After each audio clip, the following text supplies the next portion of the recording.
Et chaque jour, Olivier Allemand, le big boss de la chaîne Campagne TV, nous fait découvrir une région du jour. Aujourd'hui, on a décidé de vous emmener en Bourgogne avec donc vos appels. Je vous rappelle que c'est le principe de cette émission.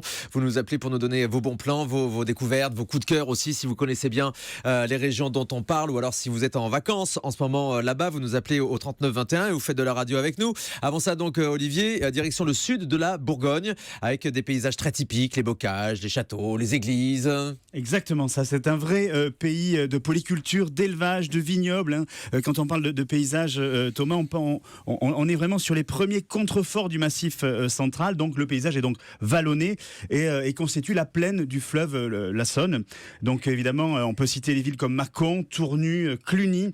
Ces villes et leurs campagnes avoisinantes ont en commun cette douceur de vivre et surtout un potentiel de produits et de culture gastronomique de premier ordre. Ça plaira Anne, ça. Voilà, l'escargot de Bourgogne, le bœuf bourguignon, les grenouilles, les poisses. Bien sûr, la nature est belle en Bourgogne. Le bocage sarolais, les bords de Saône, on en parlait tout à l'heure, la roche de Solutré, mais aussi ces vignes de la Bourgogne du Sud, à partir de cépages que sont bien évidemment le chardonnay pour le blanc ou le gamay et le pinot noir pour le rouge. Effectivement. Mais la Bourgogne, on peut dire sans hésiter que c'est le coin de France le plus spirituel, parce qu'il y a vraiment un nombre important d'églises, d'abbayes et de cathédrales. Et tout ça, évidemment, se visite. Et c'est vrai que les amateurs de vieilles pierres sont conquis dans la région. Et oui, je vous dis, il faut être spirituel pour aimer cette région-là. Et on l'est automatiquement. Guillaume Janton passe son tour tout d'un coup. Je sais pas pourquoi, mais... Il dit pouce.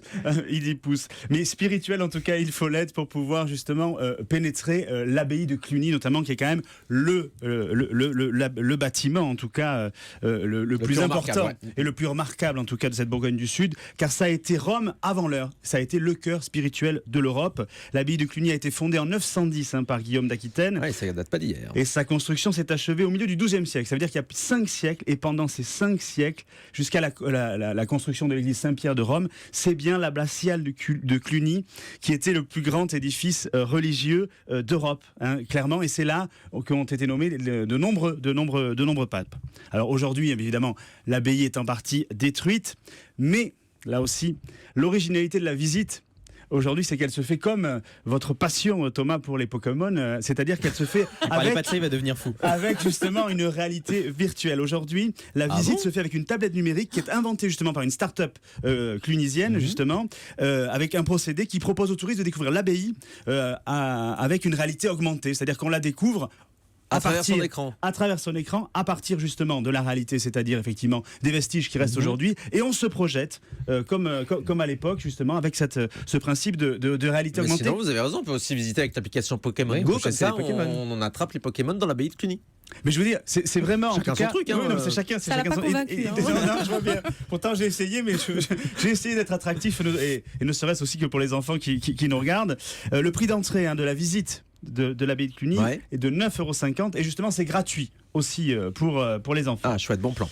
Alors évidemment, il y a beaucoup, je pense qu'on aura aussi beaucoup d'auditeurs qui vont justement nous parler de leur abbaye et de leur bon plan. Mais moi, mon coup de cœur, en tout cas, c'est vraiment la petite ville de Tournu. Alors Tournu, pour plusieurs raisons, parce que pour moi, elle représente réellement un concentré de ce que sont ces terres bourguignonnes. Tout d'abord, Tournu, c'est une petite ville de 6300 âmes, mais qui est une étape gastronomique réputée, parce qu'il y a pas moins de 4 chefs étoilés au Michelin dans ce village-là. Et évidemment, il y a les vignobles dont on parlait tout à l'heure, donc le Mâcon village, le Saint-Véran et le Pouilly-Fuissé.